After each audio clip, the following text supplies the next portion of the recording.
Manatitra ny araba toko lahy sy toko vavy ary miaraba antsika rehetra ihany koa nahatratra ny fetiny Noely.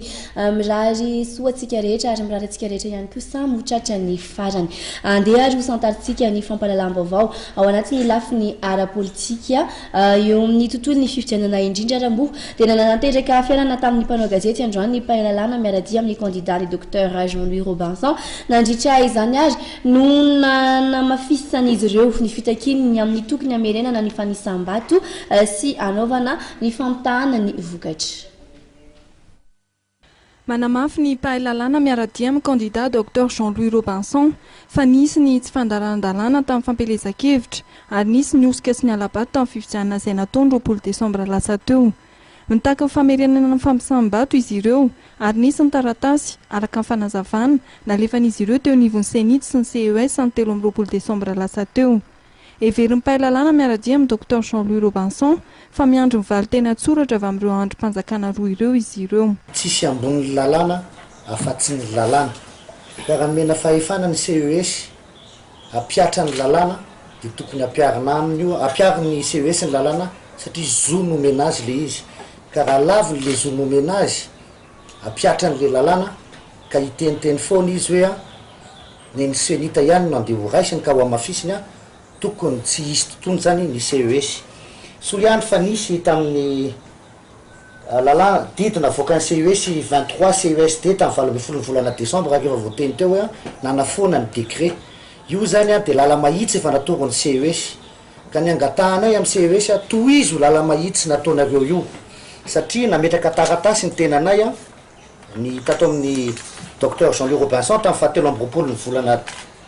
desambra lasa teo ihany koa ray tany amin'ny senita ary ray tany amin'ny CES. Tany amin'ny senita nangatahanay fangatahana nataonay tany amin'ny senita hoe ataovy confrontation isaina ny bulletin jerevana numéro dia andao hiaraka anisa. Ny tany amin'ny CES indray no napetraka dia tsotra didio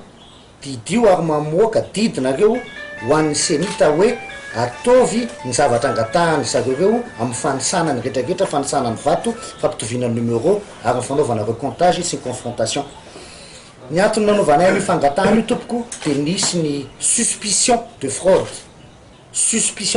izy avy. Mikasika ny didy mpanjakana izay nivoaka ny 9 aogositra 2024 ary ny foanan'ny CES amin'ny 20 desambra lasa teo dia mananevy ny mpahalalana miaraka amin'ny docteur Jean-Louis Robinson. Décret izay nifoanan'ny CES tamin'ny 18 desambra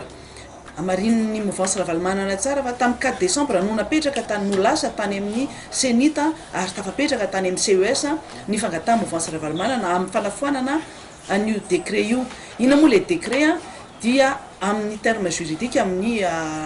lalàna moa zany dia hoe acte réglementaire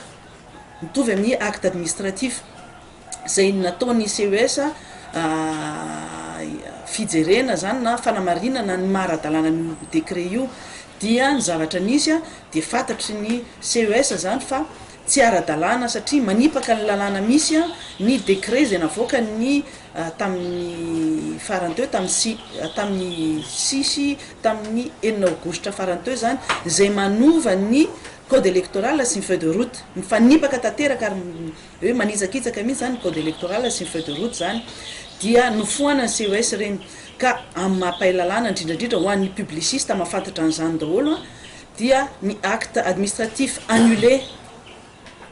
na hoe ny acte administratif na acte réglementaire annulé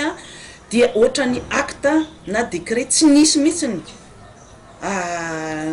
comme si un acte n'a jamais été existé zany zay amin'ny teny français moa le izy hoe ohatra ny décret tsy nisy mihitsy ny hatrany ampendohana zany dia manana effet rétroactif. Ny dikan'izany zany ny zavatra rehetrarehetra natao sur la base ny acte décret io dia fauna nul et non avenu zany hoe tsy misy dikany mihitsy ny zavatra natao tsy misy base juridique na hoe manque de base légale zany manque de base légale dia ny dika zay zavatra rehetrarehetra natao niala tamin'io décret io dia fauna daholo ary afaka enjena ny lalàna ny enjeny lalàna zay zany de hoe manana effet rétroactif dikan'izany fanitsakitsahana lalàna marindrano zany a no mitrangana indrindra n'iny fanaovana propagande fampelezakevitra rehetra iny za nanomboka tany amin'ny 3 décembre zay nanaovan'ny filohan'ny tetezamita perinasa ina moa zany propagande miaraka tamin'ireo candidat ny mapara rehetra tao Antsonjombe mandra-pifarany propagande indrindrandrindra zany hoe ny andro ny voan'ny didin'ny CES iny a taorinany ny famoahana ny didin'ny CES iny a dia mbola nanao déclaration solennelle tamin'ny 1 amanjery filohan'ny tetezamita ka aminay zany a izay zavatra rehetrarehetra zay tsy maintsy lazaina satria fa misy mikonikonina indray amadika ny lalàna na amadika sanatriny vava ny didim-pitsarana any amin'ny olona tsy tokony iantefany zany a. Ireto pahay lalàna ireto izay mitaky ny tena fampiarana ny lalàna misy nosoritan'izy ireo ihany koa fa nametraka fitarainana eo anivon'ny CES izy ireo.